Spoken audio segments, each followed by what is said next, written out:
Hello friends, welcome back to CG job education. साथियों, जल्दी से हमारे यूट्यूब चैनल को सब्सक्राइब कर लीजिए ताकि आपको शिक्षक भर्ती साथ ही साथ विभिन्न पदों की नौकरी की जानकारी हमारे चैनल के माध्यम से मिल सके। देखिए, अभी बड़ी खबर निकलकर सामने आ रही है। जी हाँ साथियों, 50% आरक्षण में भर्ती करने से सरकार ने साफ इनकार कर दिया है। जी हाँ, क्या है खबर, देखिए टीएस बाबा जी के बयान जो कि प्रेस कॉन्फ्रेंस में कहा गया है। कल भी ये प्रश्न आप लोगों ने पूछा था पत्रकार वार्ता में। कल भी मैंने इस बात को कहा था कि सरकार प्रतिबद्ध है आरक्षण 76% लागू करने के लिए। 76% में 32% ट्राइबल आबादी के लिए, 13% अनुसूचित जाति के लिए और 27% ओबीसी के लिए। जो संवैधानिक प्रावधान है उसके अनुसार भी एसटी एससी वर्ग को उनके आबादी के अनुपात सरकारी नौकरियों में आरक्षण मिलना चाहिए। ओबीसी वर्ग के लिए जो पहले 14% मिलता था उसको बढ़ा के 27% किया गया और सुप्रीम कोर्ट ने भी जो इजाज़त दी है कि अन्य गरीबी रेखा के नीचे रहने वाले आरक्षित वर्ग के अन्य लोगों के लिए 10% तक आरक्षण किया जाए, उसमें भी 4% का आरक्षण है।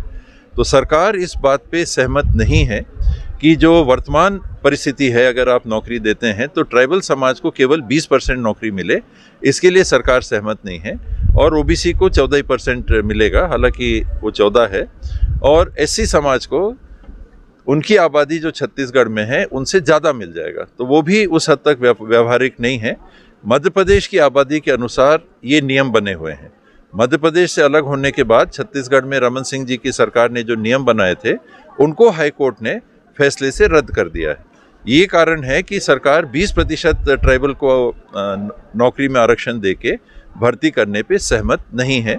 और गवर्नर जो हैं ये अड़ियल रुख अपना रखे हैं। ये मुझे लगता है कि राजनीतिक प्रभाव में, दलगत राजनीति से ऊपर उठ के जो इनको काम करना चाहिए वो काम नहीं कर रहे हैं। और पुराने गवर्नर मैडम ने भी दस्तखत नहीं किए थे और नए गवर्नर हैं वो भी इस पे बैठे हुए हैं।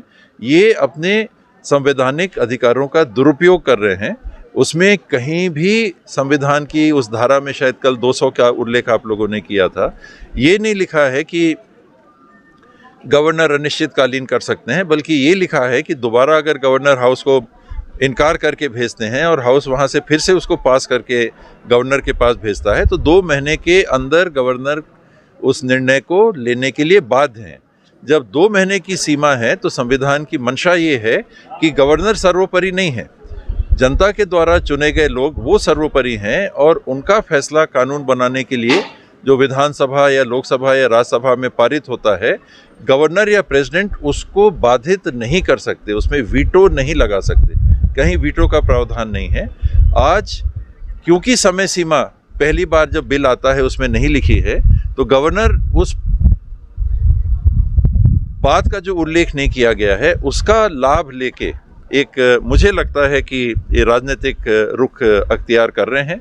और कांग्रेस की सरकार ने जो एक बड़ा फैसला लिया जिसमें आरक्षण उन्होंने एसटी एससी वर्ग का आबादी के अनुपात रखा और ओबीसी वर्ग का 14 से बढ़ा के 27% किया, अनारक्षित वर्ग को भी पहली बार उन्होंने आरक्षण प्रदान किया, उसमें गवर्नर बाधा बन रहे हैं। ये पूरी तरह से मेरे जानकारी में, मेरे समझ में गैर संवैधानिक है। संविधान के प्रावधान यदि साइलेंट हैं तो उसका ये मतलब नहीं होता है कि उनका ऐसा उपयोग किया जाए कि कानून बनाने का अधिकार जिस सदन को है उसके कार्य को ही आप रोक दें।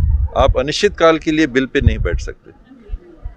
सरकार ने साफ कह दिया है कि हम 50% आरक्षण रोस्टर पर भर्ती नहीं करेंगे क्योंकि हमारे प्रदेश में 50% से ज़्यादा आरक्षण होना चाहिए। इस तरह से सरकार भर्ती करने से साफ इनकार कर दिया है। देखते हैं साथियों आगे क्या होता है। जय हिंद।